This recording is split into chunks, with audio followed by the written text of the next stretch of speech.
Hello, everybody. I'm Angelo. I've been homeless in Northern Virginia for almost exactly 4 months now. I'll wait for a few people to join. I'm out here around almost midnight. Had a decently productive day. It was funny. First of all, I spent a good part of the day listening to the Michael Cohen testimony. Oh, that was so funny and compelling and amazing. I don't think anything's going to happen to Trump over it. I just was, you know, engrossed in it, listening to it on my old timey little radio in my car because I didn't want to leave my car idling and burn up gas or drain the battery, and I didn't want to drain the battery on my phone. So that was kind of cool, just sitting there listening to it until basically I had to go to the bathroom so bad. And it was like 2 in the afternoon. I'm like, okay, I'm going in the gym, gonna shower, exercise. Again, I don't think anything's going to happen to Trump because, unfortunately, as we've seen, Republicans don't care one bit. And a lot of Democrats were long-winded, too. Some of them were real good. You saw Ayanna Pressley, Alexandria Ocasio-Cortez. Oh, man, they were good. Right to the point. Alexandria Ocasio-Cortez was getting to stuff that indicated, like, they got to follow up with Trump's tax returns and look at his, declarations of, like, the values of his businesses and his assets, all that stuff. Anyways, click like if you're here. Appreciate it. It helps the channel out, helps me out. I've been looking for jobs yet again.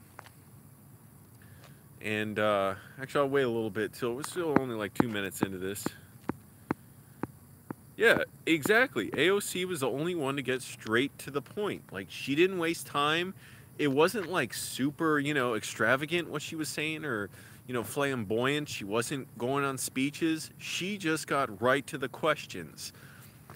And Ayanna Pressley did a great job. Man, Republicans were, it was really like, it's amazing. I was listening to conservative talk show hosts today saying this was nothing. Well, although I think, yeah, nothing's ultimately going to come of it. There's not the will to impeach Trump.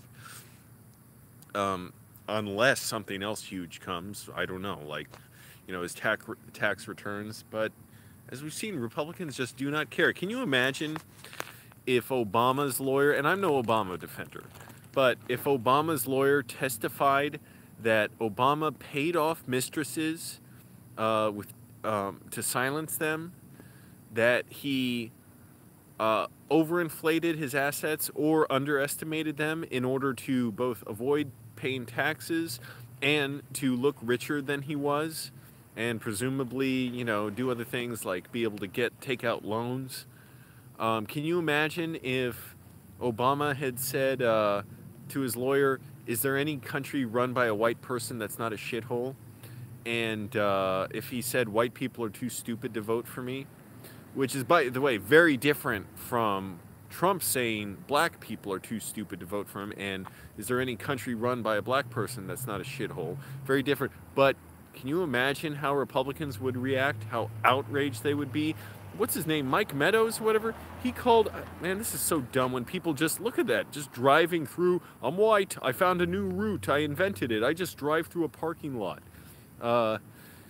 Anyways, can you imagine how, like, Mike Meadows called Ayanna Pressley racist for, I believe that's who, because I was listening, so, like, I don't remember, like, I couldn't see their faces, but called her racist just for pointing out that bringing out a black woman that Trump works with as a prop is racist itself, and to prove he's not racist is ridiculous and insulting. He's like, oh, that's racist, how dare you call me racist, you're racist just for saying that. What the hell was the, racist aspect of what she said? But you see how Republicans just do not give a damn. They do not care. They're all for white power, the white race.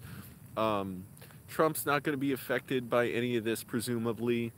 Who's going to care? And in the end, once it's all done, once Trump's presidency is over, whether it's 2020 or 2024, then people, in history books will say, oh, yeah, Republicans will be like, we did our best to restrain him. We actually worked valiantly. And that's what they're going to come down on saying, is they're going to act like, yeah, all the excesses were bad, but we were, in there trying to corral him and get him to go on with the business of leading the country, which is a total lie. They're all in. They were yelling at Cohen as if Trump himself had like sent memos to them all in like care packages suggesting you better undermine him and make his life miserable, or I'm going to end you, or whatever, Trump could say. It was so like pathetic to watch the Republicans and conservatives today. They just run the gamut of, totally avoiding the substance of what Cohen was talking about, trying to call him a liar. So therefore, but I never figure out well, how. And Cohen's nothing, not close to, not even close to a hero or anything.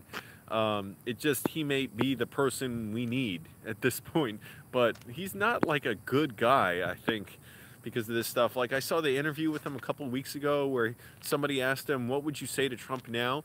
And all he said was if he could talk to Trump now, he would say, go back to being the person you were before you were running for president, and or while you were running, the promises you made, and think about the reasons why you ran. And it's like, what the hell? His campaign was full of bullying, racism, misogyny. It was a cruel, disgusting joke. And as we saw today, Cohen said Trump, and which a lot of us believed, and actually I believed this too, that Trump never even wanted to be president, and he never expected to win. And the fact that he won made him miserable, and you could see that around the after, not just the inauguration, election night, and hearing the results. Anyway, so okay, got through all that, and that was a lot of fun. But also, I've been looking for jobs, still, yet again. Mostly prep cook work. Who knows where this job hunt is going to take me. This is so,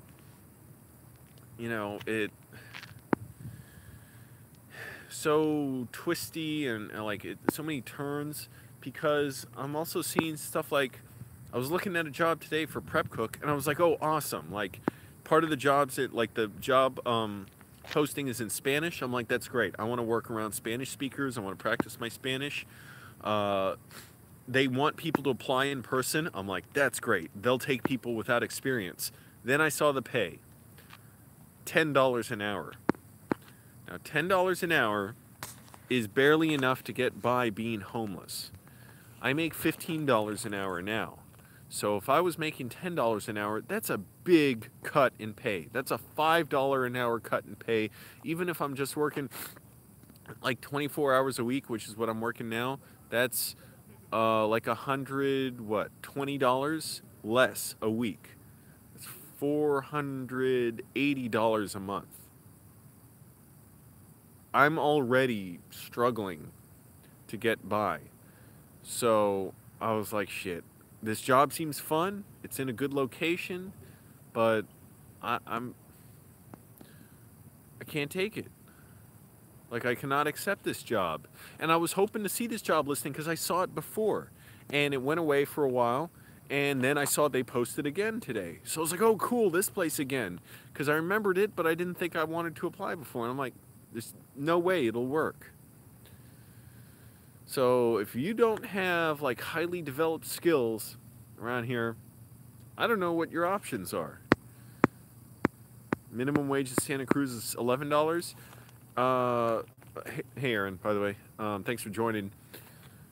Around here in Virginia, by the way, it's $7.25. Some places still pay that. I applied to work at the Alamo Draft House way out in Reston or somewhere. Out here, it would have been a long commute. They pay at least when I applied there, $7.25 an hour. So that is like a pathetic wage. And that's also the federal minimum wage, $7.25 an hour. Now, okay, obviously $10 an hour is more than that, but really, and even $15 an hour is not that great of a wage when you take into account how expensive it is to live around here. By the way, click the like button, everybody. Helps get this to the top of YouTube.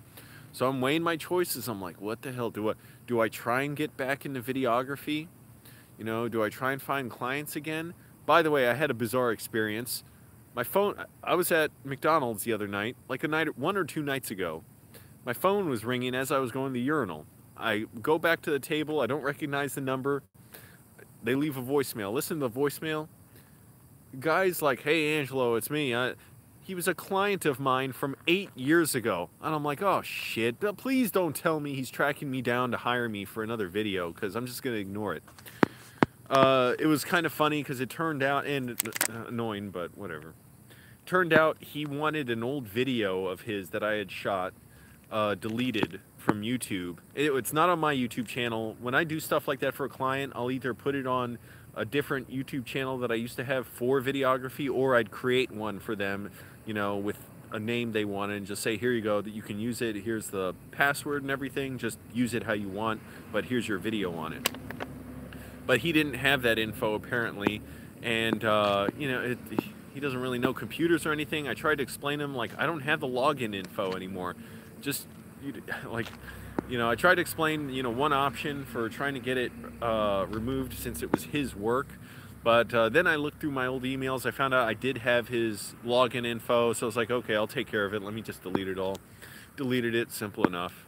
And by the way, that just happened, you know, sometimes, like, if you are, and it wasn't like, it was, you know, it was a kind of a funny video, or like kind of a cool video that I shot for him. But like, you know, whatever, I don't know what's going on, and I don't care.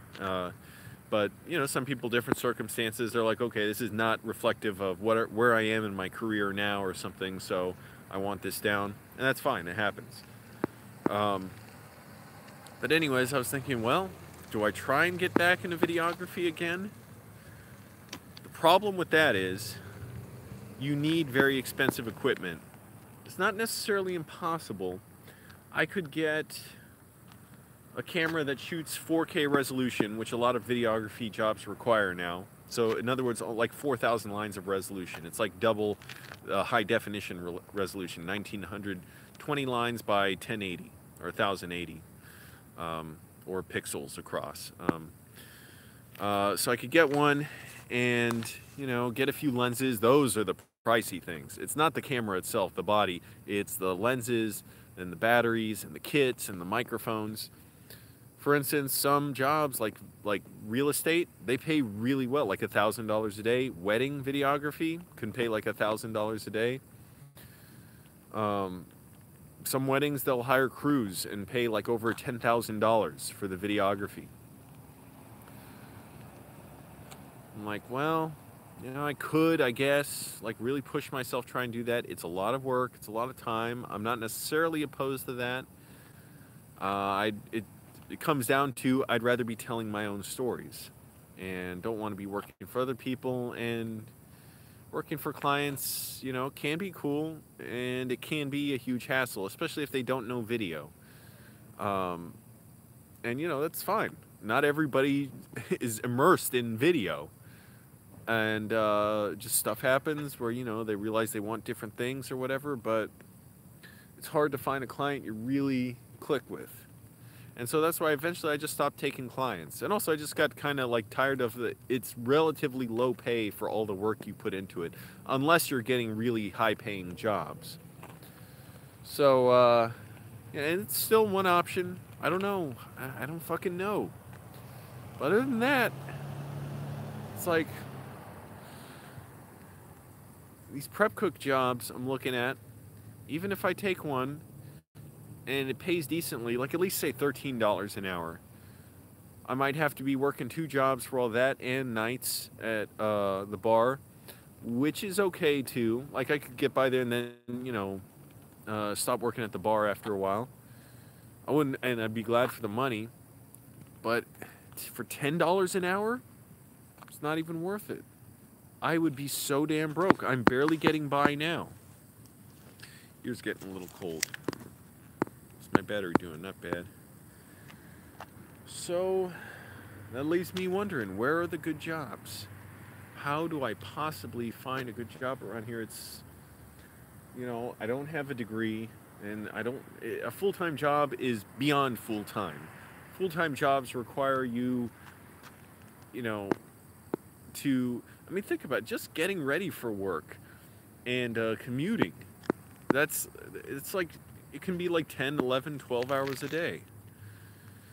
By the way, I still have these collaborations coming. I talked about those before. So they're not coming this week, but they're in the works. So they're not going to be out, but keep watching. Very excited about them. Finally, just stuff keeps changing, whatever, but keep watching. Very much looking forward to it. But even, I don't know how much exactly I spend. I probably spend, between all my bills, about $1,000 a month. Gas, insurance, cell phone bill, food, uh, entertainment, whatever. I'm thinking about maybe buying a few new clothes. I don't know, maybe not. Maybe I want to go to a thrift store and see, not Goodwill, but like just go to some small thrift store around here. They got them around here. And just see what they have. Eastern Panhandle has some decent jobs, but it's West Virginia. Yeah, West Virginia is a scary place. Damn, I do not like West Virginia. Um, it sucks, you know. So for now, it's like I'm just making the best of working as a bouncer. Can't believe I've been doing it well over 5 years now, going on 5.5 years. Yeah, about exactly 5.5 years. Just trying to make the best of it, you know. Trying to be lively at work. Try to talk to people.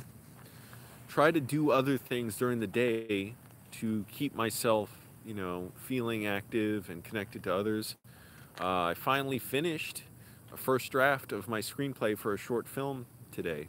So that was cool. I didn't know if I'd finish it today. I didn't expect to, but I really had to. I wanted to. So that's cool. I was just writing it all down on paper. It might be too long. A lot of scripts are. It's like 50 pages, handwritten. So probably on a computer, I wonder if it'll be more like 30 or so. Even that's pretty long for a short film.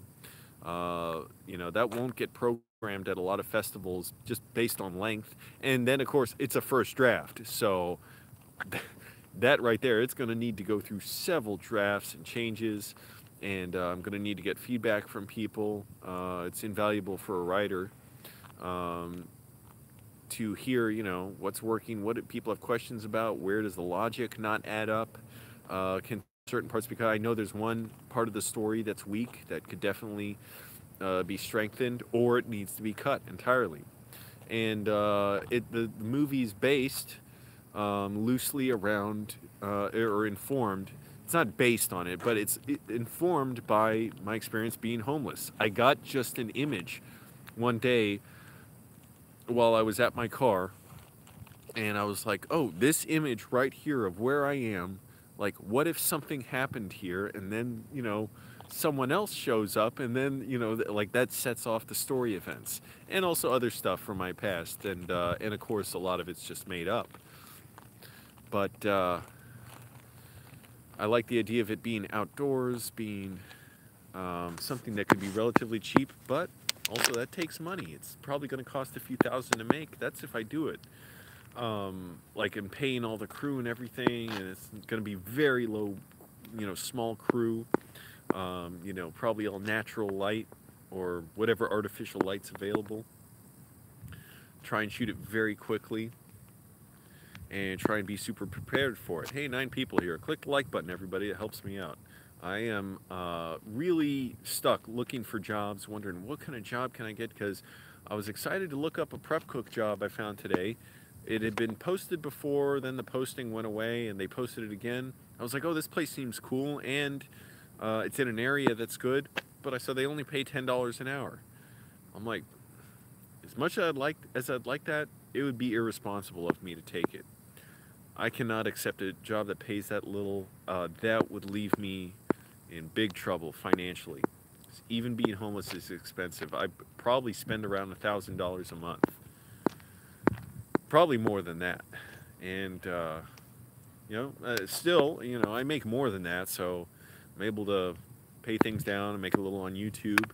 And that's the other thing, just thinking sometimes, well, should I just quit my job and do YouTube full-time? I cannot afford to do that yet, by the way. That would be very scary and disastrous and not work out well.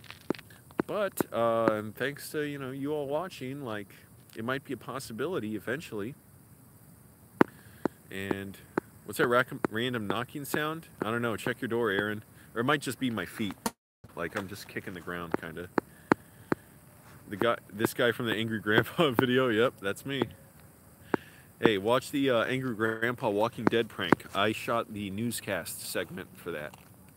That was really cool. And that video has like over 10 million views now, by the way. The Walking Dead prank. So, I really don't want to go back to my job. But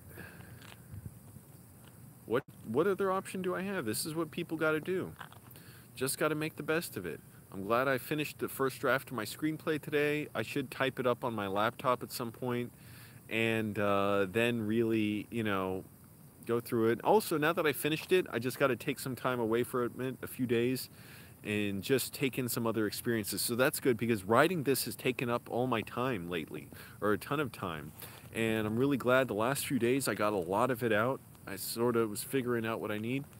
But it's just a first draft too, so got to take a few days away from it, maybe watch a few movies. It's a good excuse to watch movies.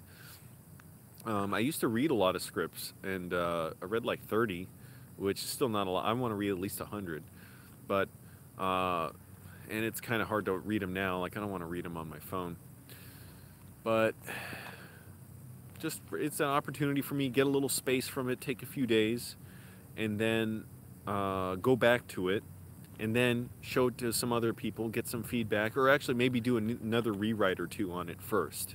So type it up, see how long it is when I type it, because it's like 50 pages handwritten, but it's probably going to be a lot shorter typed up, but it's probably, I bet I'd have to really get it down to like 15, 16 pages at most, because it's hard to hold people's attention for a short film. You got to do a lot right, and anyways. Angelo, I'm starting my senior thesis in late March. Where am I now? I'm still in Northern Virginia. I don't say exactly where, but I mean, it's not exactly secret either. Hey, why'd you put the dots over the O in my name? What is that? I'm starting my senior thesis in March. The topic is the role of women in Nazi Germany. Wow. Good luck. I don't know how to help you there. Just take everything in the Best Buy. I don't think I even really want much out of there. I make a little on YouTube, yeah, but it's not enough to live on. Not nearly enough. So, planes flying by. A helicopter was flying real low over here earlier. So, that leaves me, yet again, the proposition of sticking with my job. I'm barely slow. Man, by the way, I hope you all, if you didn't see it, guys, watch the interview I had with that guy Joshua earlier, the homeless guy I met, who's going to Maine to work on a hemp farm. And he said you can make $8,000 a month there because you're paid by the pound, and you can work as much as you want or as little as you want. You can make $50 a day, or you can make a lot more. And you just sort of, you know, grab all the hemp or whatever it is you take, and they weigh it, and then they pay you. That might be really cool. Hell, if I could do that in 3 months and just rough it out and live on a commune or live in a cabin there or whatever, that would be my money for my short film right there. And money to live for a year. Yeah, the car wash video, that was fun. Yes, I listened to a lot of the Michael Cohen testimony today. It was funny. I felt like an extra in a movie, like in Independence Day, or I was thinking Cinderella Man, when everyone's listening to the radio, listening to the fight. And because that's what I was doing. I wasn't even listening on my car so much, and I wasn't watching on my phone very much because my battery was, losing power. But I have this portable radio with batteries, and I just set it on my dashboard and listened on there. And I was like, oh, this is kind of cool, because I was so engrossed. It was so funny, so powerful. It was so disgusting and disturbing, especially Republicans acting like lackeys for the president, like they're stooges for him, as if the president sent them, all gift baskets or something, and let them know, like, hey, you better undermine Cohen, or, I'm going to ruin you. They acted basically like a Stalin show trial, defenders like, oh, you cannot insult the integrity of Comrade Trump. For all their whinging and whining about communism, They act like, you know, the Politburo, Politburo and the NKVD trying to intimidate Michael Cohen and yell at him and suggest, well, he was lying before, so he's lying now. But what, it didn't add up. Like, they couldn't make the connection of why is he lying now about Trump. Yeah, he can get a reduced sentence. He's expecting to get one. But it's so funny how racist, incredibly racist these guys are. They act like black people don't exist because jailhouse informants are a thing police know how to use all the time, and some areas are starting to ban the use of them because they result in so many wrongful convictions. People basically are encouraged to, you know, inform on their cellmates and say, oh yeah, they confessed to this or they confessed to some other crime in exchange for reduced sentences or plea deals. Cool, 14 people here. Click the like button, everybody. But when Cohen does it regarding the president, they're like, oh, this, like, the integrity of the courts is at stake. Please, we've got to shut down the prisons until we figure out, you know, like how our witnesses are being treated. All of a sudden, they're so concerned, like Trump is the only victim in the world, but all these poor people, poor black people, poor women, poor brown people, they act like just don't exist. They're so offended by the term mass incarceration. Mark Levin was yelling about it. Why do they have to use? He was yelling about it regarding Kamala Harris, talking about it. She's like, why do they have to? He said, why do they have to say mass incarceration? I hate that term, you jerk. How about looking at each case individually? And that's how he talks, by the way. And he's so stupid and wrong because if he'd ever bother looking at it, which he does not give a shit about black lives truly do not matter to him and to conservatives and Republicans, he could easily find many stories that exemplify mass incarceration, that are used to show how easy it is for police in jails and prisons to pressure people to inform on others, to, excuse me, for courts to set high bail bonds in areas where people can't afford them, usually poor black and brown and immigrant neighborhoods, for the police to arrest at a highly disproportionate rate black and brown people and immigrants compared to white people, to give them harsher charges, harsher sentences, harsher penalties than white people. I got cough drops here. Hold on, I'm gonna get one out because they work well. So those are, and also the fact that public defenders are underfunded in a lot of these areas, and that police can lie to people. They can do all kinds of tricks in order to punish people or to intimidate people into taking plea deals, so prosecutors get high conviction rates, and white people like Brock Turner can get like a few months in jail for raping a woman, and, you know, act like, well, he didn't understand the consequence or the implications of what he was doing because he was so rich. It would be unfair to him. What the, like,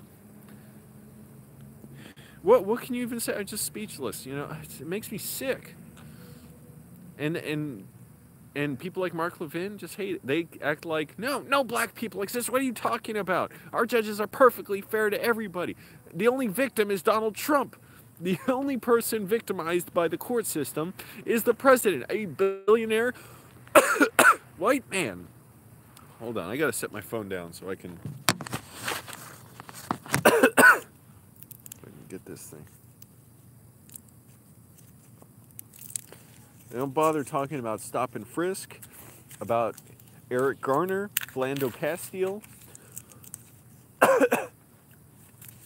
Laquan McDonald. Oh, excuse me. Anyways, I just could go on and on. Sorry, I hate it. I can go rambling like crazy. You should be a weed farmer for a while. Man, it's good money. It is damn good money.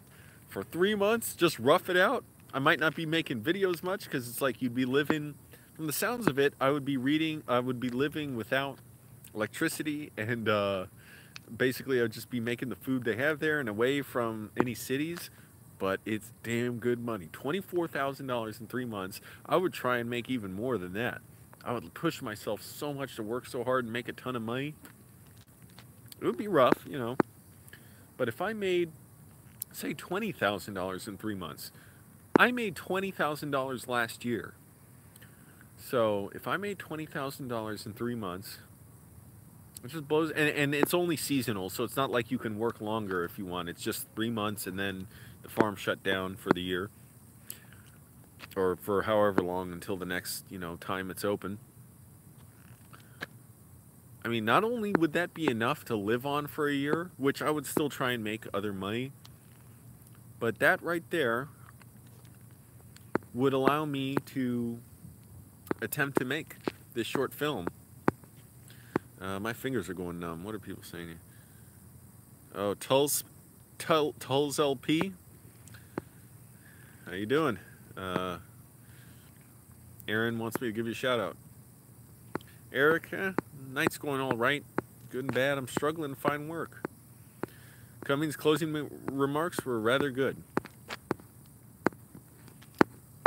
I don't believe in the idea of, we got to get back to normalcy, because what's been normal has also involved atrocities in this country. Because it's always been normal, to treat non-whites, to treat Native Americans, to treat women heinously. I mean, it was a nice idea, the idea of normal being, decency, but I don't like whitewashing America. But his closing remarks were pretty good. Yeah, anyways, it was highly entertaining listening to all that. I don't think anything's going to happen to Trump as a result. You see the Republicans are all acting like paid mobsters, mob lawyers, basically.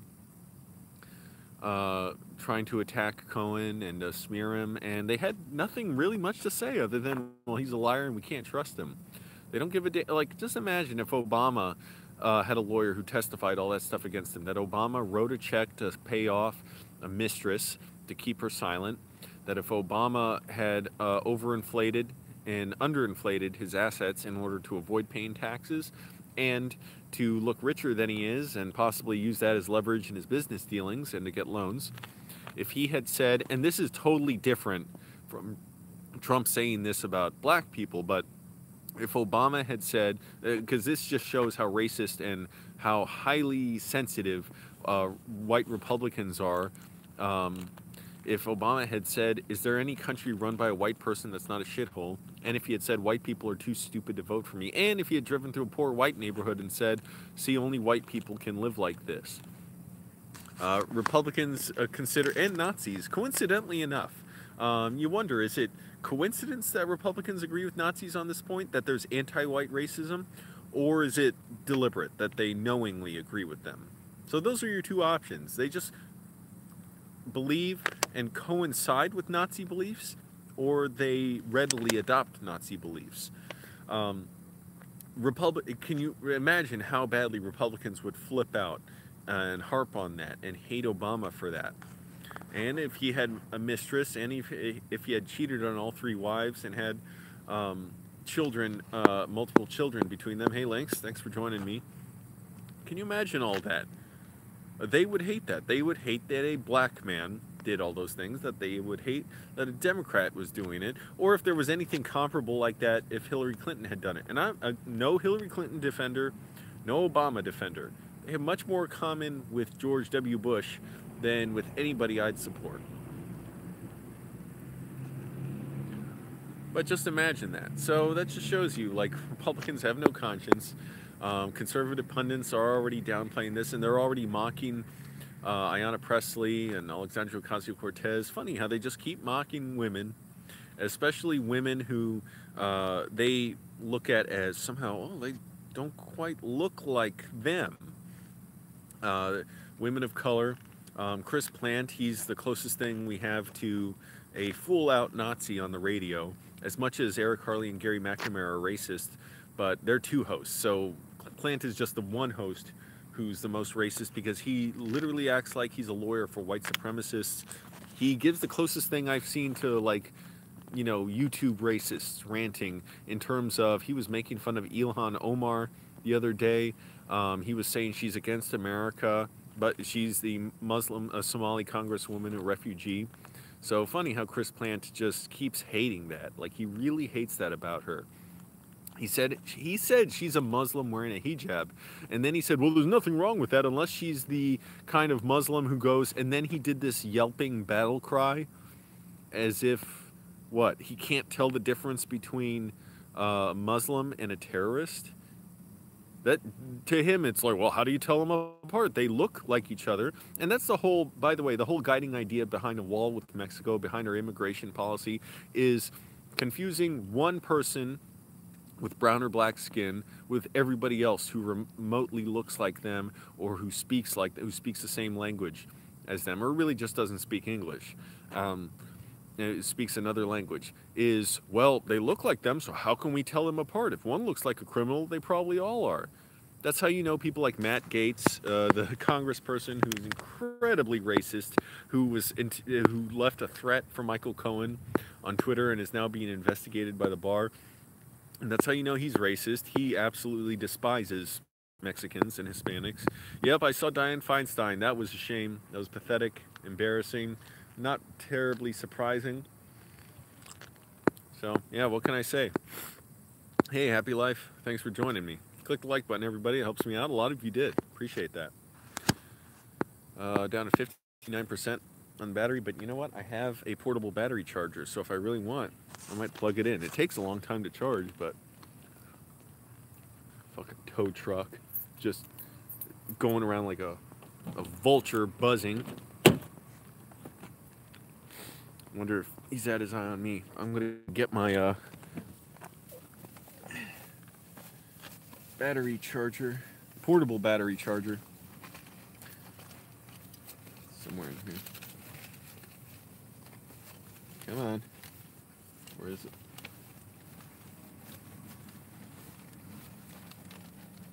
Here we go. Yeah, that's right. You keep on driving by.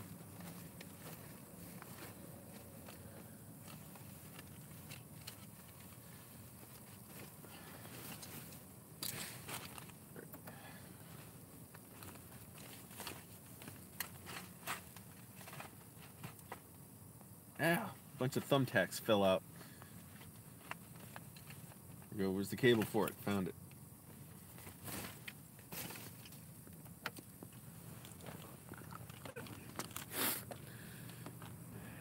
What was I saying? Yeah, Dianne Feinstein. Yeah. I believe she was also, I mean, she's very much, supportive of our military interventions and spying, but I can't remember if it was her who, when it was discovered that the CIA was spying on the Senate and Congress, that she, said this is an overreach or overstepping of their power, whatever. Can't remember if it was her or not who did that, but in general, says some things and does some things that are, good in the right direction, but also you see like that, like, and what the hell was she even indignant? It's like you could see, it's like once the kids left her office at the Sunrise, or I don't know if they were in the Sunrise Movement, but, and I was there with the Sunrise Movement the other day. We went to a bunch of offices at the Senate. I was taking pictures. By the way, like 42 Sunrise people, activists, got arrested at Mitch McConnell's office the other day for doing a protest. Because Mitch McConnell's been paid apparently $1.8 million by oil executives, and you'd think Republicans, if they're concerned at all about, I'm trying to plug this thing in. There we go. Here's this thing. Let's see. Plug it into my phone. Cool, it's charging. Just hold it up to the back of the phone. Yeah, if they're at all concerned about the role of money in politics, and also the fact that this is signaling the end of the world. if we don't seriously alter everything about how we consume energy and about the products we consume, and Republicans are tearing down the idea of a Green New Deal, trying to call it insane, saying it's junk science. They're mocking the idea that anyone could be a climate change denialist. Yeah, Republicans were just embarrassing. Come to New York City. I don't really like well, I haven't been around a ton of New York City. It's kind of cool, but you know, it's also super expensive. I mean, I don't know. They got a lot of good stuff there. I remember going to Sabaro's down the street from like Times Square, like nearby, and a slice of pizza was something like $9.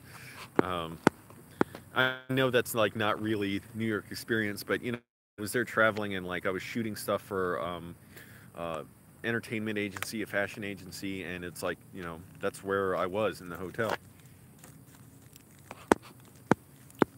Yeah, sure thing. Aaron, what's the most fun thing I've done since becoming homeless? I'm trying to think. Um,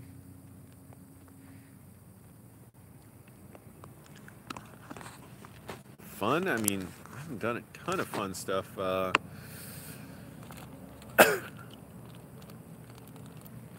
lot of it's been tough. I haven't really gone out much and done anything. Mm,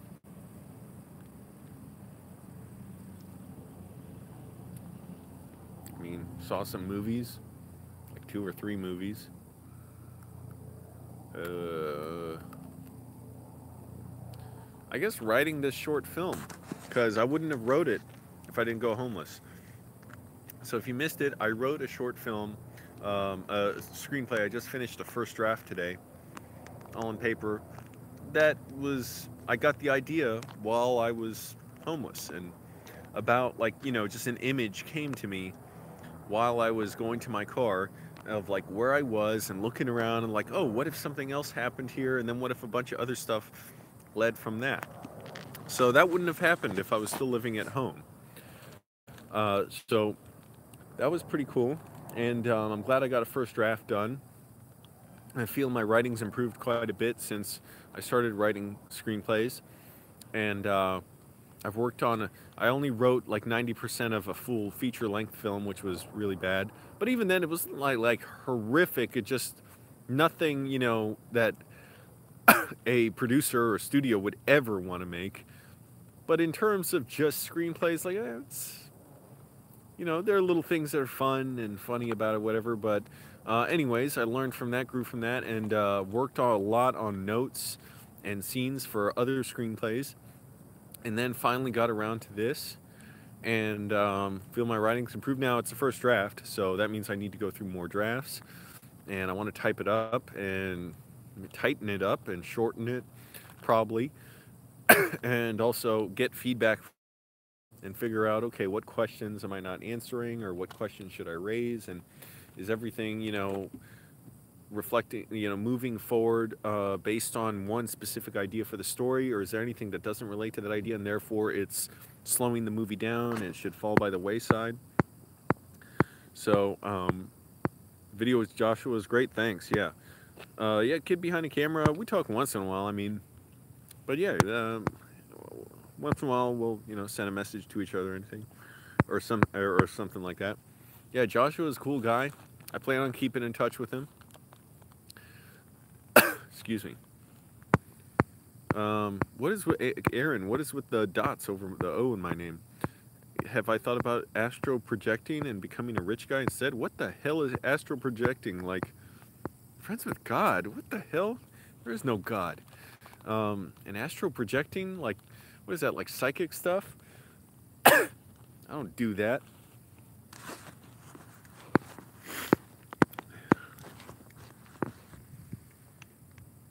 So, yeah, I don't know what that's about. Astral projecting, that's like when your consciousness goes to another dimension or something. I don't have time for that.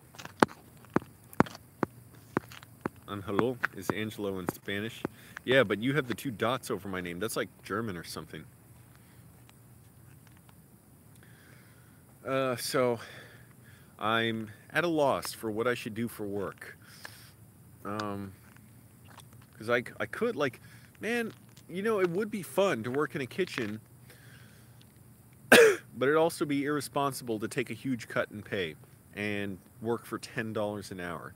That's, even if I just worked 20 hours a week and I work 15, I make $15 an hour now. That's $100 a week, 400 a month. I'd be losing out. That would really hurt. Although, hey, I would enjoy the job more for sure. So, you know, I would actually have tasks to do. I would enjoy speaking Spanish because this one job I was looking at, the ad was in Spanish and English. So I'm like, oh, that's really cool. I would be around Spanish speakers. I really want to do that. Definitely, I feel like that I could possibly get fluent or pretty close to fluent in Spanish if I just have the opportunity to practice it more. But $10 in, yeah, exactly, Links. And other jobs I looked at too for prep cook.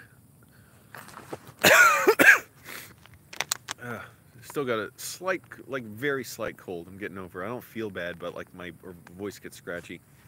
Yeah, like other prep cook jobs I saw, they're both by parking garages. I'm like, and that's the only place to park nearby. Fortunately, that's this area. Some places, it's like everywhere you go is metered parking, which you can't park long enough to work a shift at a job because you can only park maybe 4 hours at most at some of these meters. Or, and it's expensive, you pay to park in a garage. So I'm like, it's not even worth it. Commute's going to be shitty, and I'm going to be paying out the ass, hundreds and hundreds of dollars a year. So, hey, Chelsea. Why did I move out of my parents' house? Well, I moved out of my that happened a long time ago, many years ago now. I moved out of there like 5.5 years ago, and I moved out once before that. Although I was late to move. I wish I moved out when I was younger, but I didn't. First of all, my life was so screwed up, and I was out of a job for a while, and I didn't graduate from college, and I was just I was really, really miserable. And I couldn't have held down a job anyways. And when I did finally get a job after college, I was wondering if I'll even be able to hold it down, this job. But, so I kind of, you know, missed out on stuff there. But I moved out when my brother attacked me. He's a white supremacist. He still lives there. And I got him convicted, and that was his second conviction for attacking me. He attacked me once in 2006 also. He's attacked me several other times, but I didn't get him arrested. And I was living in different places for the last few years, and I was living in Arlington finally, and it was just so expensive to live there, and I was sick of it, and I was sick of landlords, and sick of the idea of anyone telling me how I could live, and who else could live with me, and they could move people in, and I was dealing with just kind of selfish, like, people who wanted to party and act like everybody loves them, and I was like the outsider in the house because it was kind of like a family, an extended family living in this home. I was like, I would rather be homeless or live on couches. Yeah, it's not that dropping out of college held me back because I wouldn't have used my degree anyways. It was more the idea that I could just not handle being enrolled in anything, or, you know, I just couldn't. I was not headed anywhere because I was so miserable. I was truly devastated over a lot of things, and I was just struggling to get by. Yeah, click the like button, everybody. That's an order from one of our moderators. Yeah, so ended up moving out the first time when I was 26, moved out for 6 months, and then moved out again when I was like 28. Now, in the middle of all that, I was disabled for 9 months, so I couldn't work from 27 to 28. I'm going to sit down in my car. Well, actually, no. Do you all like the visual of me being outside of my car rather than being inside? I don't really mind it. It's not that cold. And I do like the visual, actually. Just, I don't know. Figure I could relax. I'm just lazy. Yes, do click the like button. It helps get this video to the top of YouTube. I'm trying to expand my repertoire of videos. Got some collaborations coming soon. I'll sit on the trunk of my car. I always fantasize about doing that, but I never end up doing it. There we go. That's nice. Now my butt's cold. But my phone's charging. This little portable charger's nice. It takes a while to charge, but...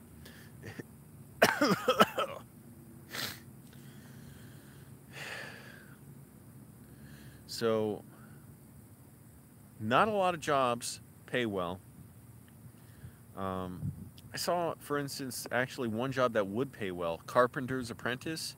Somebody's looking to hire a carpenter's apprentice and train someone. And I looked a little into, like, well, what would that entail? What do carpenter's apprentices do? And it's not easy work. You really have to study. And I would kind of love to. I wish I learned it, because think about it. I could build sets. I could make my own furniture. That would be awesome. But I'm not ready to, like, put in that full-time commitment and study in my off time. And you got to be really kind of bold to do it, which is kind of fine. It would be kind of cool, but like, I don't want a career in that. I want something that will allow me to have a career in film. And it would take up a lot of time, a lot more than 40 hours a week, because I'd have to be studying in my off hours. It would be a cool skill, definitely. But it's like, I don't want to put that time into it. I definitely have other stuff I want to be doing. My hands are getting so cold. You can learn that. It's not as hard as you think, especially if you mentor like that. DoorDash? I'm not doing DoorDash.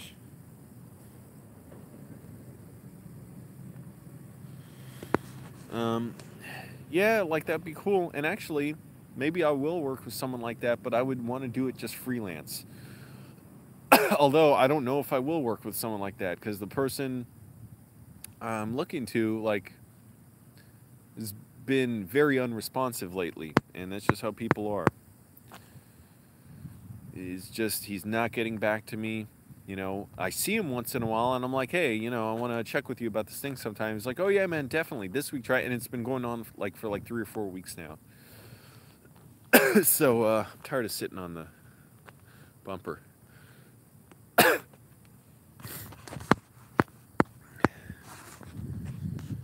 So, again, I don't know. I don't know what other options are now. Once in a while I think about, should I just move into Annandale at least, have a place for my laptop? But then I'm like, that's like at least about $4,500 a year. No, about $5,000 a year I'd be spending to live somewhere. It's like, not worth it. I'd rather have that money. Yeah, I don't want to deliver food. I really don't like that idea. Just, I don't know. I don't know the variables. I don't know what could go wrong. Well, I do know some stuff that can go wrong with it, because I've seen it at my job and other restaurants I work at, where the order doesn't go through, or, you know, some bars, the kitchen closes at a certain time, and then, you know, the person's got to call the customer and say, sorry, you know, maybe it wasn't listed on their website, but their kitchen closed early or something. So you got to decide something else. I don't want to deal with all that. So, you know, again, one option, possibly videography. The crappy thing about videography, dealing with people who don't know video, and, you know, who are all eager to get into it, and then don't realize it's a lot of work, and, you know, you're limited in what you can get based on a budget. And so I'd want the high-paying clients, but that's difficult too. And to do that, to get the high-paying clients, I need very expensive equipment. Or not terribly expensive equipment, actually, because some, like, you know, I could get a 4K camera for like under $1,000. Basically kind of doable. I mean, I wouldn't want to spend that today, but okay. Like, I'm getting to the point where that's a little more affordable on my credit card. Forget about just saving any money, just on my credit card. Let me see if this thing, by the way, I just want to see if it says how much battery's left. Cool, 92% on the left on the battery charger, and my charge on my phone is going up. That's pretty cool. This battery charger, you can charge your phone like twice on it, so it takes a while to charge. But, I mean, it's not like a big deal. You know, I just go to wherever. I go to McDonald's or I go to a cafe and just plug it in, charge it. Same with my phone.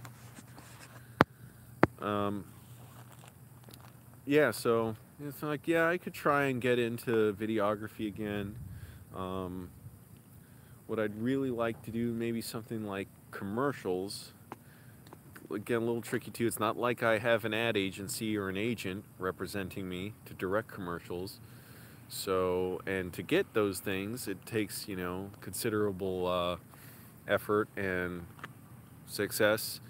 So, you know, there's always the Tim and Eric route, which I've tried before, like just make up my own fake commercials for places. I used to make a bunch for T-Mobile, only maybe 2 or 3 that are like that like watchable.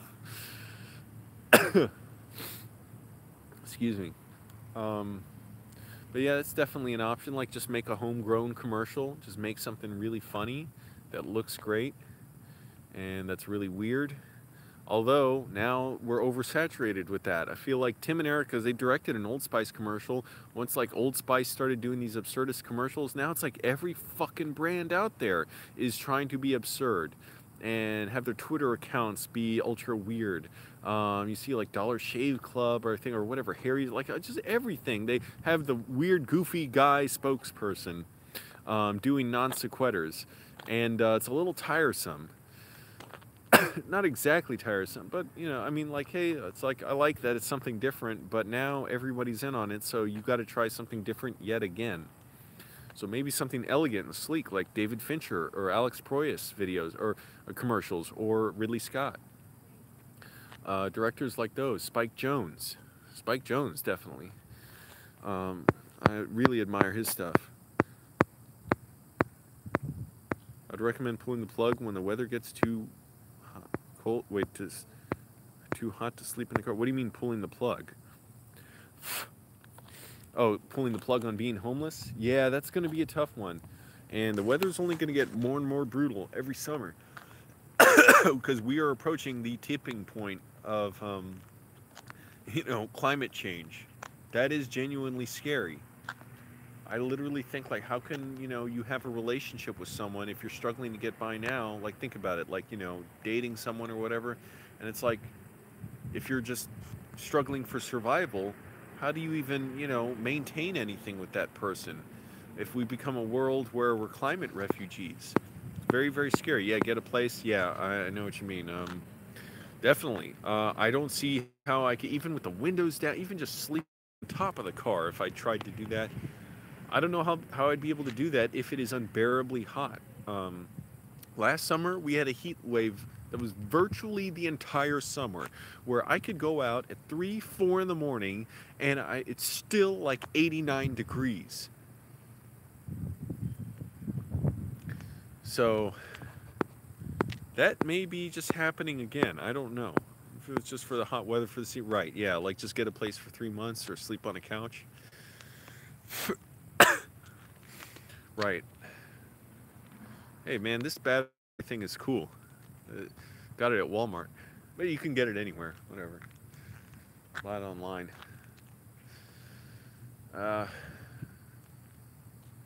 So, you know, ultimately, look at this banana peel. That's funny. Ultimately, all I can come back to the same conclusion. YouTube. YouTube's the only thing I can really do. And just keep pushing that, which I am. Like I said, I've got collaborations coming. Been a long time in the works, for years. Don't trip and fall, right. Food-wise, in the trunk it will be easier too. What do you mean in the trunk it will be easier? In the winter it is. In the summer, no, the food will all go bad. And I've already had food go bad, or I was worried it was going bad when it would get up to like 60 degrees around here. I'm just going to sit in the car. Screw it. I'm just kidding. Well, no. I want to keep burning calories.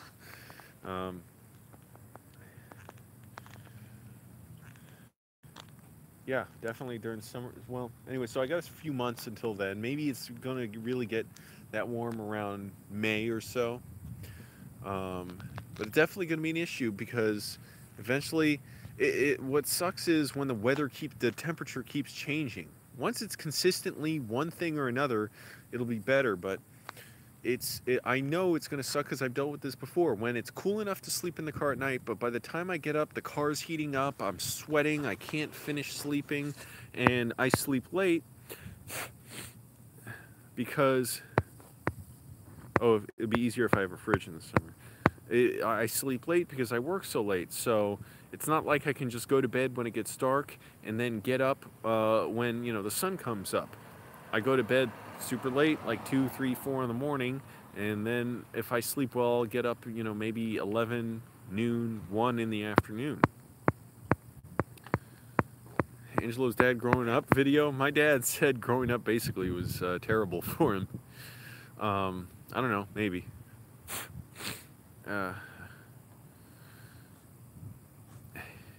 Anyways, he grew up in Cincinnati, Ohio, and I don't know, whatever. His mom died in childbirth to him, and his family was tough, and he joined the military at a young age.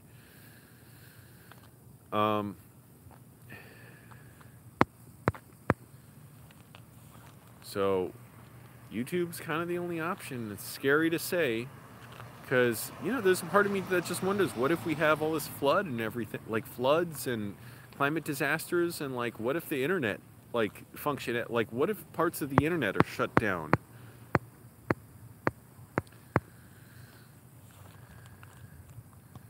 What if the electric grid stops working so well? It's just scary to think. Like, we absolutely have to do this. We have to get the clean energy. And in the process, got to, have jobs for people, income, housing, food, everything.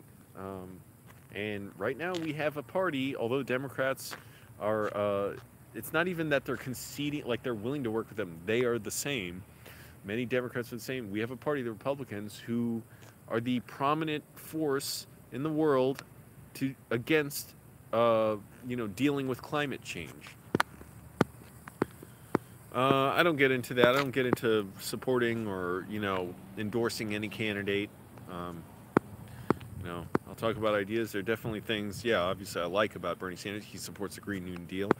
Some things majorly flawed, like his support for the aid in Venezuela, which is a way of the U.S. trying to, overthrow the government there, and his foreign policy record in general, really woefully insufficient. So, I just, whoever's nominated, I hope they can push them on those issues.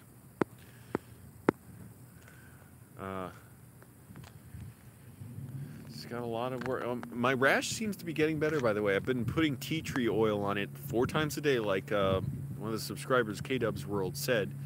And so that's been going well. I got some like white, what is it, like dandruff or something? It's like a cream that's dried up and coming off my face. I don't know what, but I haven't shaved. And I really, really want to be able to shave this time and not have the rash come back, but I don't want to rush it. So it's like, maybe I'll wait till next week to shave again. Just keep putting the tea tree oil on. It's strong. It's an antifungal.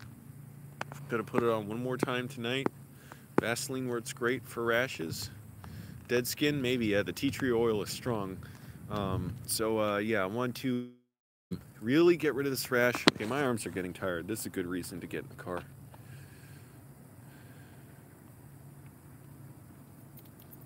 But I don't need to needlessly idle my car engine, burn up gas and oil. I can just keep this battery charger plugged in.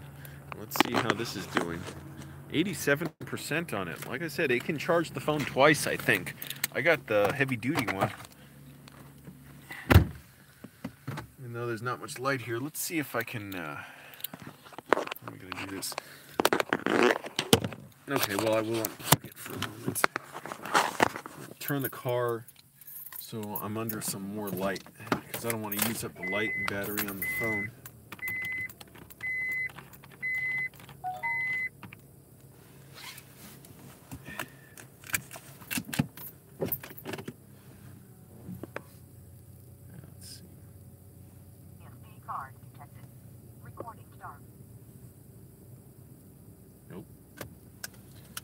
Spot. Right, let's see.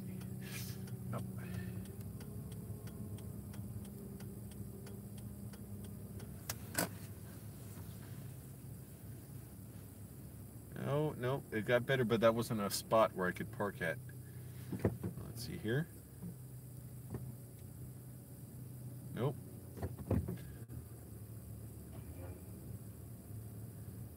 Here. A little better. This is as good as it's gonna get right here. Whew. And actually, I'll leave the heat on for a little bit.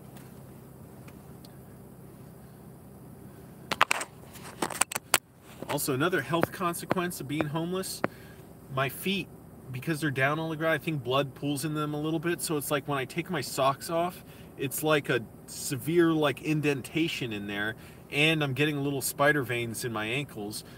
Not a disaster for health, and you can treat all that, but it's like that's a consequence of my feet always being down. So it's like, oh damn it, I gotta, eventually I gotta be sleeping with my feet up again and in a bed. But I have no option for that in this car. If I got a van, sure. So maybe I should just get a van at some point, but that's damn expensive. Even a cheap van, and then you got to make sure it's maintained and everything. And around here, parking a big vehicle like that can suck.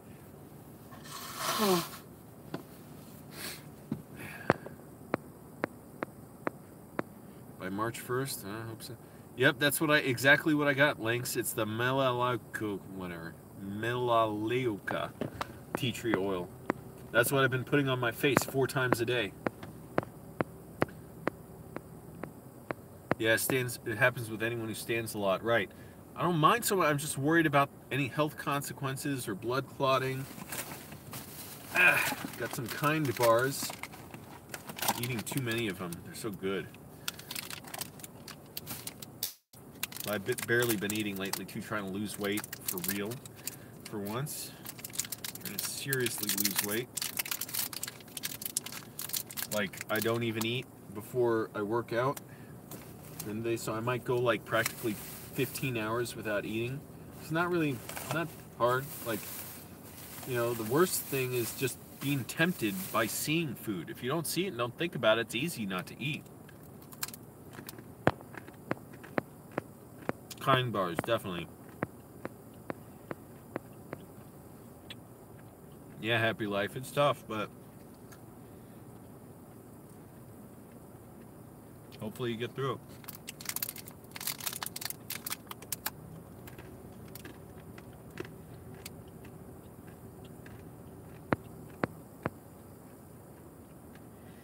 Oh, it's nice to have the heat on.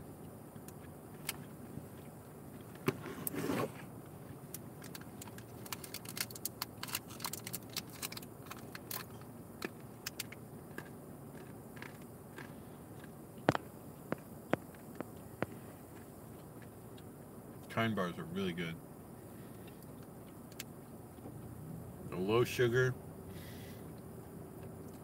And supposedly it's all like just whole ingredients, like natural ingredients, except the chocolate, I guess.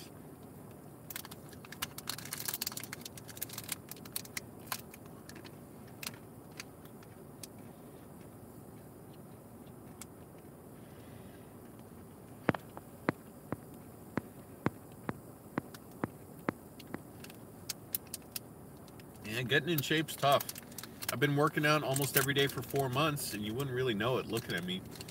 But, well, that's not the same as being in shape. Looking like a bodybuilder is not the same as being in shape. I'm saying I'm still trying to lose like 15 pounds.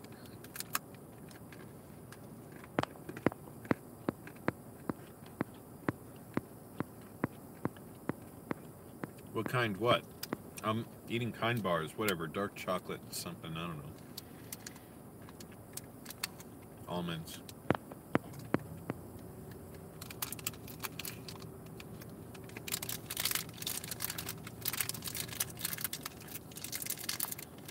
I had some kind of chia seed and peanut butter smoothie today too. It was like $6.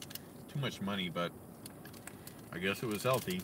And I have barely been eating lately to the point where I'm getting kind of lightheaded. So I was like, okay, I'll get something with, some food and protein in it.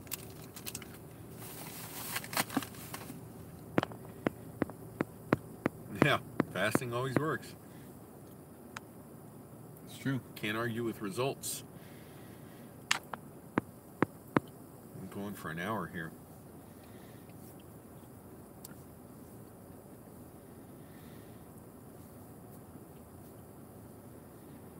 And just trying to work out hard, push myself harder.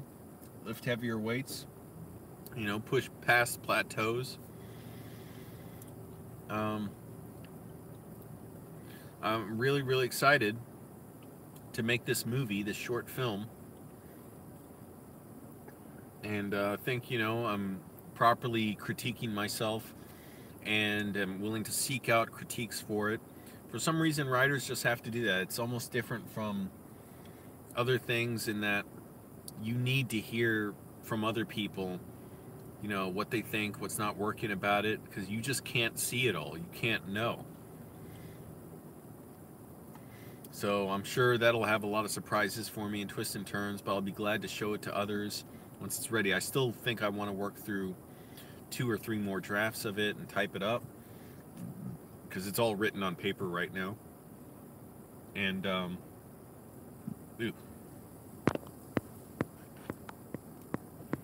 yeah, I'm sure I'll be politically active.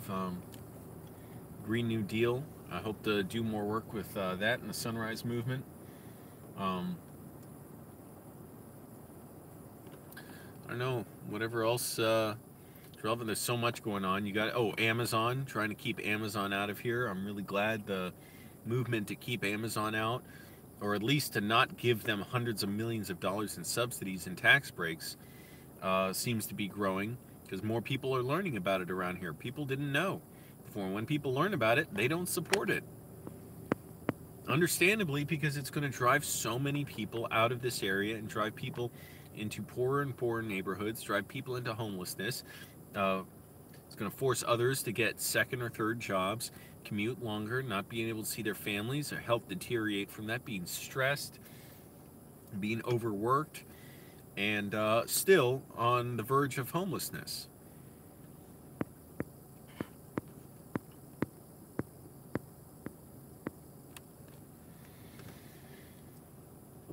So, and I've been glad to learn about local people in politics. In my mind, politics is always something far away, even though DC is right here. You know, I forget, there are people, you know, who I really like hearing from and who I admire, who are right around here, involved in politics. Thanks for the input, Aaron. Yeah. I've never done acid, and I would never do it, because I know I would not have a good reaction to it, I'm sure. Yeah, you can have a job, still be homeless. That's a sad thing. It's so damn expensive to live. Even being homeless, you spend a lot of money. And I don't want to go back to my job tomorrow. I got to go to my doctor. He's going to look at my rash again, which is pretty much cleared up, but I know it's still probably lurking there somewhere. In fact, I'll put the tea tree oil on right now.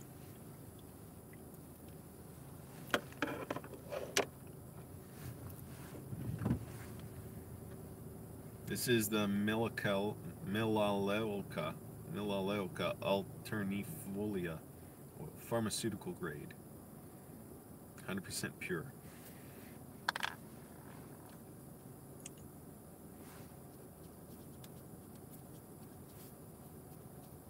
And in the shower, I spare no effort. I put the shampoo, I've also put it on my face. The body wash, put it on my face. Everything I can to dry this thing out, to run this rash ragged, to wear it out like a full court press. You all know that term from basketball? I played basketball when I was a kid on the school basketball team. Full court press is when you defend the players all the way to the other side of the court, away from their basket. Whereas normally a half court press or whatever, you know, close to their basket, is you guard them up to their 3-point line, or not, because you're not worried about them shooting from all the way down court, but you're trying to put the maximum amount of difficulty and stress on them and effort to not get the ball down court.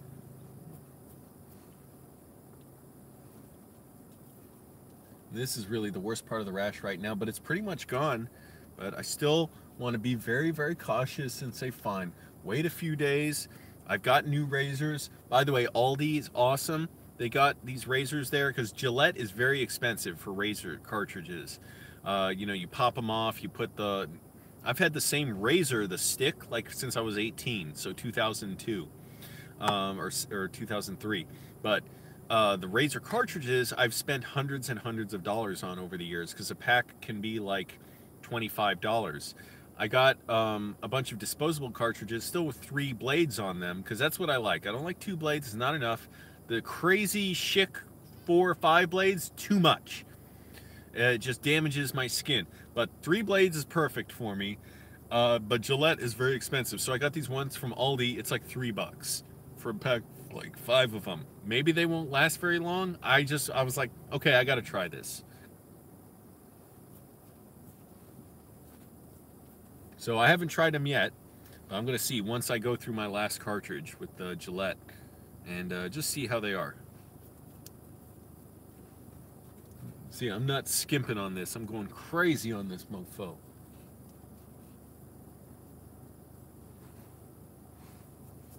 I think I had some around here.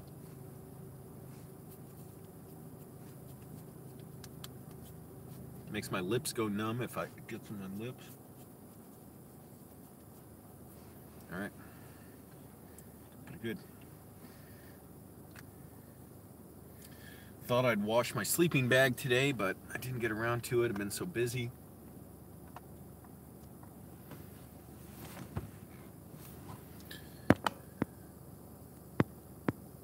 Hydrocortisone. I've used hydrocortisone, and it was not helping after a while. And hydrocortisone, for all I know, is, some people said after you use it for a little bit, it actually helps the rash grow. So I'm not using it. Straight razor, I'm not using a straight razor. No, I'm not using electric razors either. It does not get close enough. I like to get right down to the very, nub of the hair.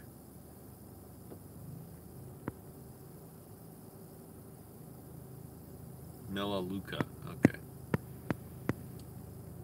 I cannot deal with, like, it is not nearly close enough, and I do not tolerate that. I want the closest thing to smooth skin. Yep, it's already making my lips go numb here. That's okay, whatever.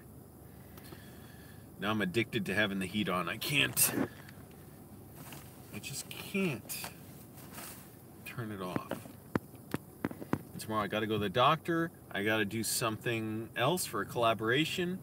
Then I gotta go to work, and I'm gonna try and go to the gym, and I doubt I'll have time to wash my sleeping bag, which I'm not super worried about, but maybe I should put some tea tree oil in that when I wash it. I'm gonna put borax in, maybe baking soda too. Guys, searching for jobs sucks. Really does. I have no idea what it's like to search for, like, high-powered, well-paying jobs, people who actually have, like, a field they're good in. I'd kind of like to know what that's like at some point, to, like, know what other people are doing, but then again, what the hell. It kind of sucks being an underachiever, but also, just trusting that, like, it needs to work out this way. I got this short film script written now. It's like 50 pages handwritten. I'm hoping it's a lot shorter when it's typed up, because 50 pages works out to about 50 minutes, way too long for most short films. And I do not trust this one's that compelling yet, and I'm going to have to go back and rewrite 2 or 3 times at least. Think about it, and then get input from others. And find people who are trustworthy, who will look at it. Apply to city jobs? What do you mean? What's city jobs? Like, everywhere is a city around here. Hey, young buck. I'm doing okay. Like I've been saying, had some fun today listening to Michael Cohen. Although ultimately, I don't think anything's going to happen to Trump, because Republicans they are like paid mobsters. Can you get more hours at my job? No, I cannot. Trust me. Been at the job for years. Just can't. Oh, public transportation? I don't know. I don't know what I would do, what I'm qualified for in regards to that. Excuse me. What was I just talking about now? Oh yeah, so I wrote finished the screenplay, the first draft, so that's really good. That, when I was thinking about that, I'm like, oh my goodness, there's a part of me that will do anything to make this, that will get 3 jobs if it means I can afford to make it in a few months. But like, again, I said, I still got to get feedback on it. No, I would never do that. Like bus or metro driver, screw that. And also, it takes time to get training and everything. I just do not want to deal with that. And it's way too stressful to me. Like the possibility of, you know, anything going wrong, of an accident. Just do not want to deal with that. Really, driving a car is stressful enough as it is. I wish we could get a lot more, you know, green energy transportation, public transportation. Because we've let gas and oil executives write our laws, energy laws, and transportation policies for over a century. That's how we ended up with so many cities that require cars to get around. It's not like it just happened because of, you know, the drive of car makers and people just wanted to buy them. They specifically lobbied and made sure that, you know, they didn't have competition like electric cars, like electric trolley cars, like subways. They wanted to make sure, you know, cars and buses were what people paid for. But yeah, I'm glad I wrote the script. But now, again, I was looking for jobs a little bit, not finding much. First of all, very little I'm qualified for. Aside from that, there's a lot I would just hate, that I would be very stressed out about. I do not want to deal with rude people, abusive people. And aside from that, a lot of jobs just don't pay well. So I was looking at this job today. I thought the location's great, seems like a cool restaurant. They need anybody because they're saying you could just walk in any of their operating hours. That's unusual. I've seen jobs where you walk in they have like a 2-hour window in the afternoon to apply. This one they say just come in anytime. So I'm like, that's how I know they want people. And the ad posting was in Spanish and English. I'm like, that's awesome. I would love to be able to speak Spanish in the kitchen. I would specifically try to learn to speak, you know, do it all the time. That'd be great. I would love to become close to fluent in Spanish, but it pays $10 an hour. I'm like, that would be irresponsible of me to take. I could not afford that. Think about how absurd that. Anybody who takes that job needs a second job, or they need to be living with their parents, or, you know, somebody's paying their bills. It's pathetic and ridiculous around here, and in most of the country too. Yep, nothing will ever change until money gets out of politics. That's right.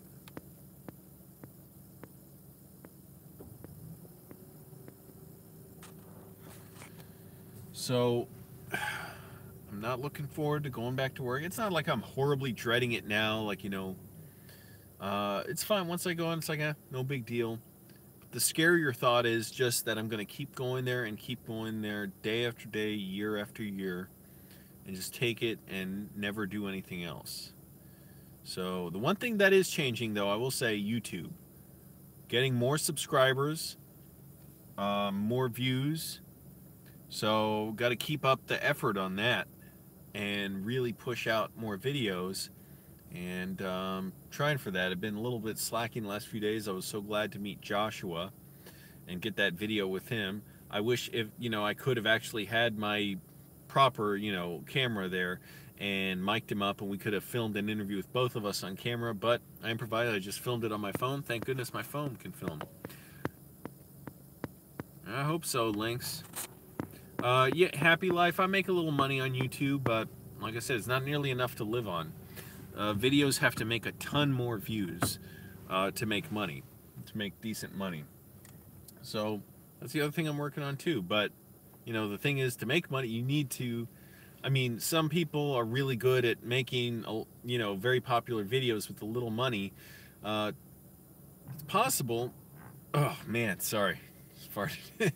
But I have ideas that I want to do that are always going to cost money. And so that's the dilemma. I'm glad to spend the money on the videos. It just takes fucking money and time. And then it's like you usually get very little back from what you spend. But it's an investment. It's like you put the money in, and then it's there on the videos on your channel to help get new viewers. Oh, thanks, Lynx. I'm sure Joshua would appreciate that. And I heard back from him yesterday, and I know he's still traveling, and you know, I just hope to keep hearing from him. throughout the future. And eventually he wants to, you know, move somewhere and actually live in an apartment, or at least part of the year. But he really likes traveling. He likes what he's doing.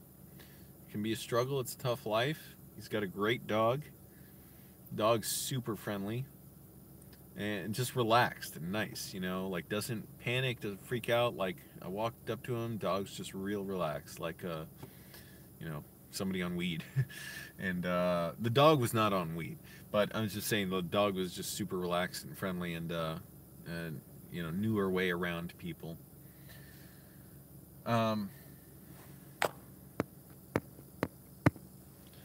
Sorry, so all I can think is just keep making videos and keep reaching out to people to try and work with them. Like I said, I do have to, and who knows what will happen with these collaborations. I don't know. The day my Annandale video went viral, I was literally like, I was depressed and talking to my mom and thinking something's got to get 1 million views. I got to get a video with 1 million views. 24 hours later, that video had over 1 million views. So I was shocked, absolutely shocked by that. So that was great, and you know, that's always something I'll carry with me, is something that I'll be grateful for. And that video cost practically nothing to make. I just walked around my neighborhood shooting it. So it's not like that kind of video happens all the time. You know, who the hell could have known that would have, that video was up for over a year before it went viral. So so anyways, like I'm thinking, you know, what are the options now, and what can I possibly do? You know, I gotta spend money to make money. Unless I can just come up with something super funny, like Gus Johnson, by the way, he's good. And the guy, his channel was called like Turtle, I think, but I haven't seen him lately. I don't know if he's still making videos. Extremely low budget videos. But they're so popular through his sheer creativity and how funny they are. And also how, you know, much they're, they are about things that people are like currently interested in and talking about. Yeah, Joshua's living life on his own terms, basically. Right, exactly. And there's a part of me that would like to be like that. It's so funny because to me it's like, you know, I always thought like I'd be working at like, no, not like a corporation, but that's kind of like the person that I was, or, you know, somehow that's kind of the world I always thought that, you know, you end up working in. And there's always something about me that's just totally square like that. Like, and always also too, when I was younger, I just totally looked down on hippies and communal living and all that kind of stuff. And, you know, leftists and counterculture, all that. And now it's so funny how much all that's turned around. Yeah. By the way, Lynx, where do you live? I forget. I think you told me before. But yeah, it's like, it's seriously conditioned into us. We're expected to want to be compliant with, you know, what careers are acceptable and what behavior is acceptable. And it's amazing how restrictive that is. And supposedly the freest country in the world, where it's really like you're supposed to work most of the time, have a little time for, you know, friends and dating, and that's supposed to take narrow avenues where it's all commodified. You're supposed to pay for everything.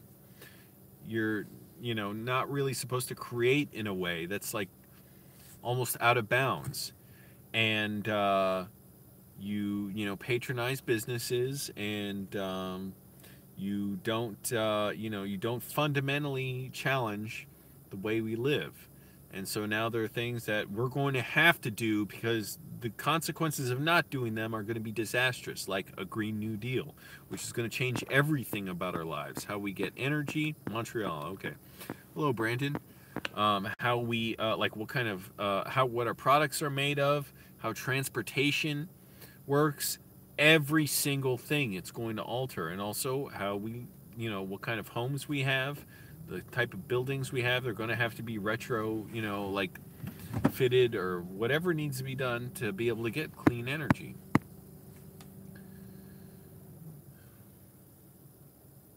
In the meantime, it kind of can, put you in despair to think, we're like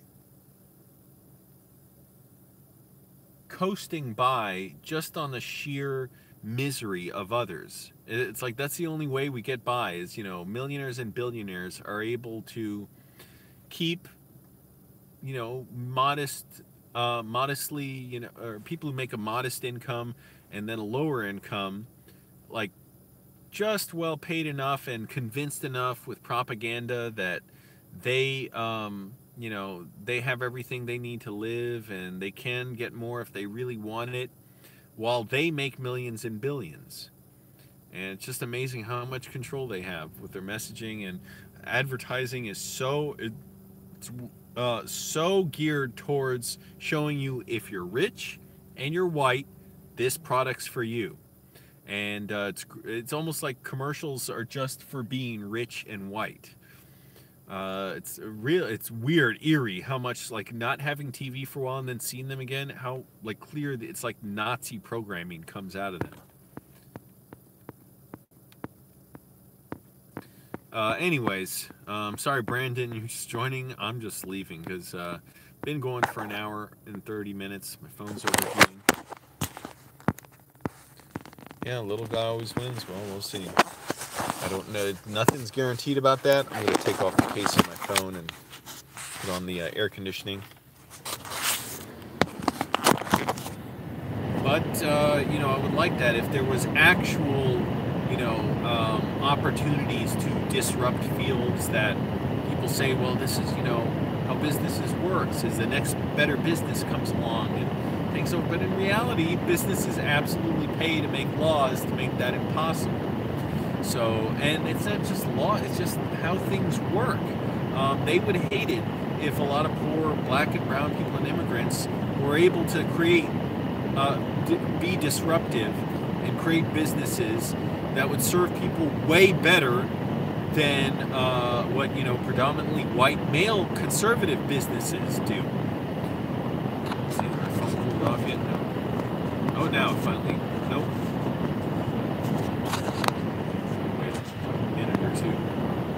Then I think I'll stop the stream. It's like 1:20 in the morning here. I want to get to bed because I got several things to do tomorrow. I don't even think I'll have time to wash my sleeping bag. Not a big deal. And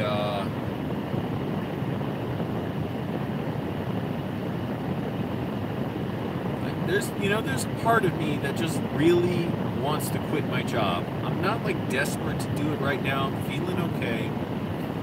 But there is a part of me that's really desperate to do it and just say I'll go all in on YouTube. But I know that's going to be financially ruinous to me. So I can't afford to quit yet. In the meantime, what can I do?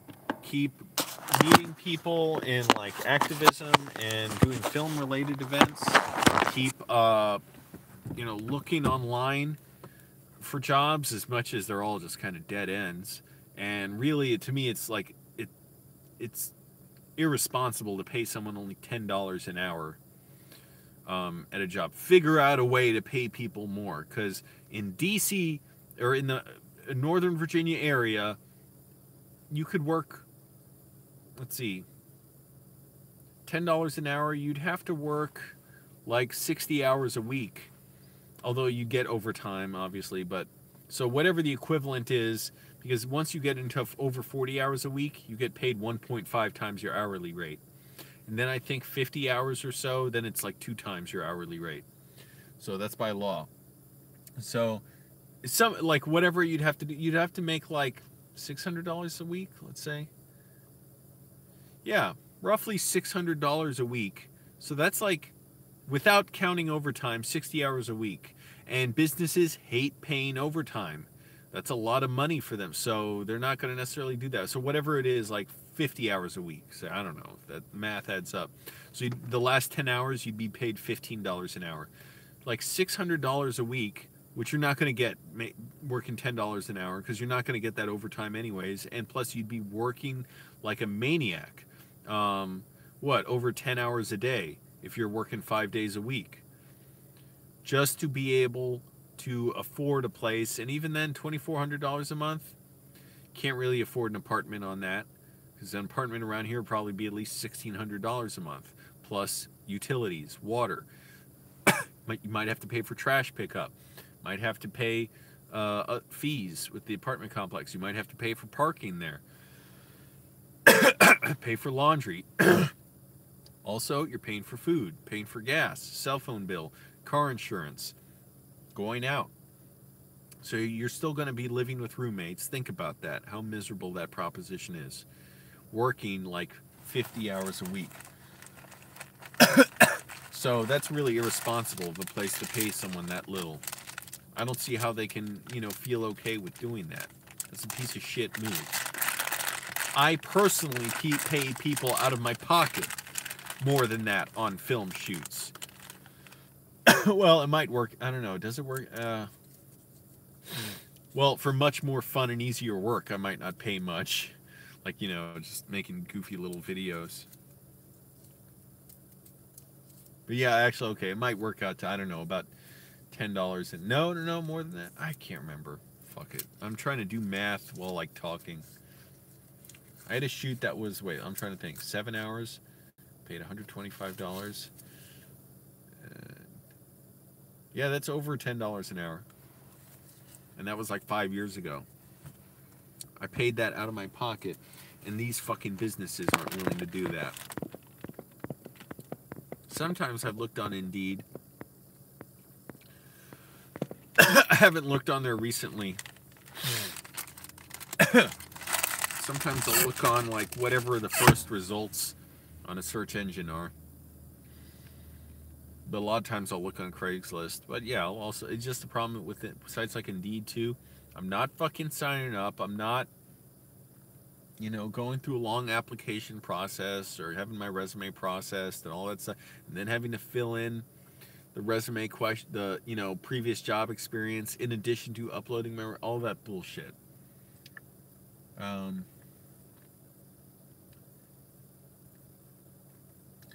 don't know.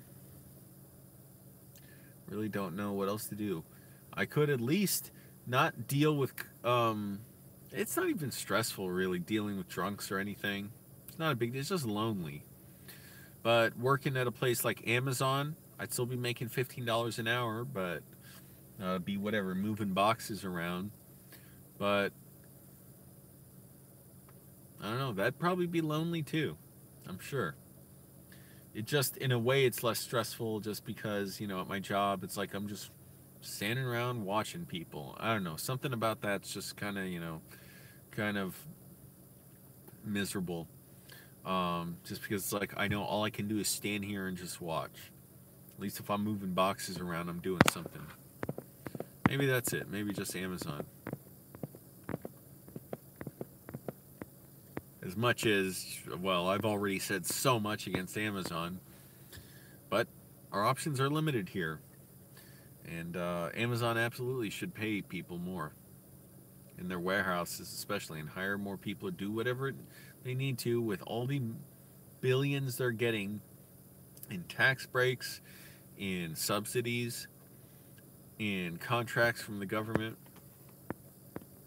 Yeah, get into Amazon, infiltrate the system, exactly. Yeah, create a union. Solidarity with the workers. Right. Joshua worked at Amazon before he went homeless. He decided he wanted to, so it sounds like it really was a choice for him. He joined a group of people who were traveling the country, I guess. But he wasn't enjoying it. And he was not far from here. He was in Baltimore.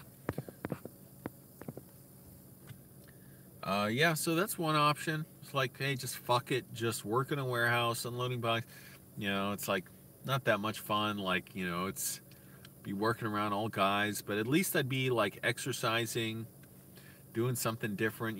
Maybe it's just something I should try and do.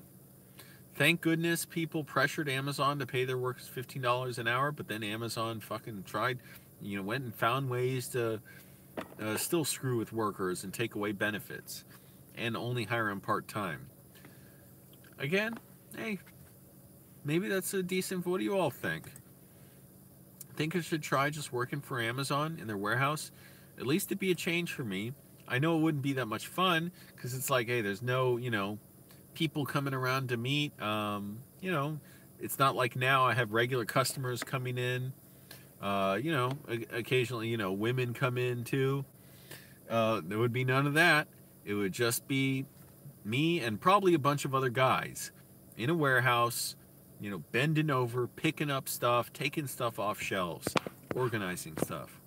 Yep, thanks to Bernie Sanders and Ro Khanna for putting pressure on a public pressure campaign on Amazon to pay their fucking workers a decent wage. Oh my goodness. Why is that so unthinkable? Why are they so fucking greedy? Amazon could easily be the most beloved company in the world, and Jeff Bezos could be the most beloved man in the world if they paid people really well. Who wouldn't have a reason to love him, except out of jealousy? But he does not want to pay people well. Yeah, as long as you don't have to piss in a bottle. Well, Moist Andy said they don't have any of that at the Amazon warehouse he works at. They actually are very conscientious. So it's different, probably different with different warehouses. Depends how they're run. But he said the one he works at, they're very conscientious about that. They're very, careful to say if you need a break or whatever it is, like if you need a break, take a break. If you need to go to the bathroom, go to the bathroom. If you feel you're hurt or something, you don't have to worry. I don't know. But, that's one of the dangers of, first of all, working for anyone, but also a big company, too. That's why small businesses can be better to work for. Yeah, the $1,000,000,000 makes a difference for them in their minds. Yeah, it's ridiculous. They can't even spend all that money. And yet, they want it so badly. And it's unthinkable. Like, how could you live knowing you could give Flint, Michigan clean water, help save lives there, save a lot of pain and misery and disease, or prevent disease, or you could end homelessness or do all these things, and you just don't want to. They just truly do not want to. Or do things like, hey, if they want to make sure we have a habitable planet, pay to help sponsor, the Green New Deal. I mean, while we have a system where you can pay to, help get influence in the government, at least use that to do something really, really good. Or, help pay for whatever, your own projects to make for, clean energy and safer transportation, all that stuff. Anyways, so, it's yet again another week of going to be going to my job this weekend and just getting through it. Really don't want to, but got to make the best of it. Really don't want to stand around and just look at people again and just deal with drunk people. I don't mind any of that. That's not a big deal. Most of the time people act fine anyways. It just, the isolation of just standing there waiting for the night to end. Wishing I could get back to doing the stuff I want to do. So, let's see. The thing about working on the videos too, like making more videos, there's two aspects of it. One, to make the videos that I think would get more views, I typically have to spend a little more money on them. So that money would go very quickly because I don't have much money. And the question is, would I get that back on the videos? Well, no, but it's the only way to move forward and to invest in my channel and get more subscribers and more viewers. And by the way, I'm not just saying this for myself. I'm saying it partly for people out there, for history, for people who are curious. Okay, they want to make their own YouTube videos. What's it like? What do they have to think about? What do they have to do? Well, this is out there for you. So, just going to have to keep doing that and keep doing that. And hopefully another, video like the Annandale one comes along and, helps out a lot. And you just can't know when that's going to happen necessarily. Although, like I said, I do have 2 collaborations coming up I'm very excited about. And I have no idea what can happen with any video. So, you don't know. I don't know. If they'll do really well. I know I've really wanted to work with these people for a while. And when these happen, I'll finally be glad. I'm excited to see what the results are. But, you know, you can't worry about that. You just worry about doing good work and then live it all down. Just forget about it. All right, well, I'm having fun talking to everybody, but and also just delaying the inevitable, the creeping thought of, oh, tomorrow's my day at work. But I'm going to head to sleep soon. So thanks for watching, everybody. Like the video. Stay subscribed for more. Tell your friends. We're coming close to 15,000 subscribers too. And I want to think, is there some kind of challenge we can do for that? Something funny? I forget, did my mom and I even do anything for what, 12 or 13,000 subscribers? I can't remember. I don't even know. I think we did. Oh, I think we did the Jim. Wait, no, was that the Jim Baker's Buckets review? No, we just did that because we wanted to, I guess. I can't remember. All right, well, thanks everybody for watching. Thanks, Lynx, for being the moderator and for watching. Do my mom's favorite food. I'm not that big into food, but yeah, I don't know. Maybe we'll do a special cooking video. We definitely like to. It'd be nice to have like a live audience and do a cooking show. It's just all, you know, it's hard to put together, and especially my mom doesn't have a lot of time. So, keep watching. Thanks everybody for being here.